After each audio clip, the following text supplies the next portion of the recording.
Le syndicat national des journalistes indépendants du Togo, SYNJ, rendant public un communiqué, dénonce fermement l'agression violente subie par des journalistes lors d'une rencontre au siège de la CEPA, appelant à la protection des médias et à la justice pour les victimes.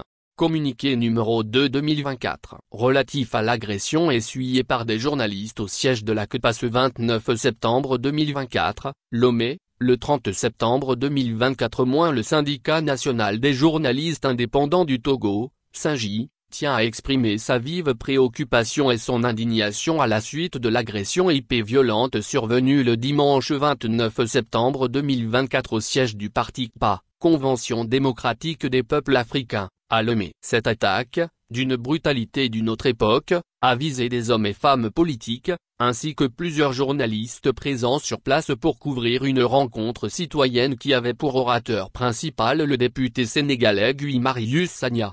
Des individus non identifiés ont fait irruption au siège de la CEPA, semant la terreur en s'en prenant aux participants, parmi lesquels figuraient des professionnels des médias. Des journalistes, qui exerçaient leur mission d'informer, ont été frappés et empêchés d'accomplir leur travail. Le matériel de travail de certains de ses confrères a été arraché indûment. Le SYNJ condamne fermement de tels actes intolérables qui portent atteinte à la liberté de la presse et au droit à l'information. Le SYNJ exige que toute la lumière soit faite sur ces événements douloureux, et que les auteurs de ces ignominies soient identifiés et traduits en justice sans délai. Il est impératif que l'État togolais prenne ses responsabilités, en garantissant la protection des journalistes et des professionnels des médias dans l'exercice de leurs fonctions. Un journaliste présent lors de l'agression, sous couvert d'anonymat, a ainsi résumé les événements dramatiques de ce 29 septembre 2024. Personne ne peut dire avec précision ce qui s'est réellement passé, ni à quel moment les agresseurs sont entrés dans l'enceinte. Nous étions dos à l'assistance. Soudain,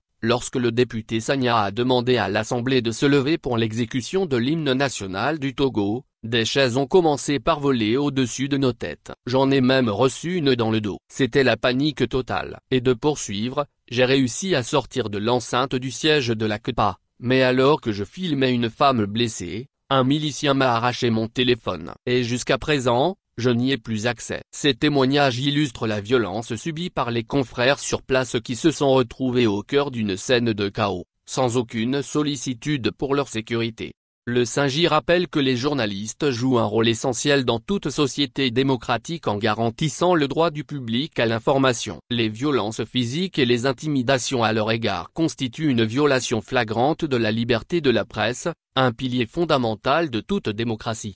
Le SYNJ exprime enfin sa solidarité à l'endroit des journalistes blessés et victimes de ces violences. Il les invite à rester vigilants et prudents sur les lieux de manifestation publique. Aucune intimidation, menace ou violence ne saurait réduire au silence ceux qui se donnent pour mission d'informer en respectant la déontologie de leur profession.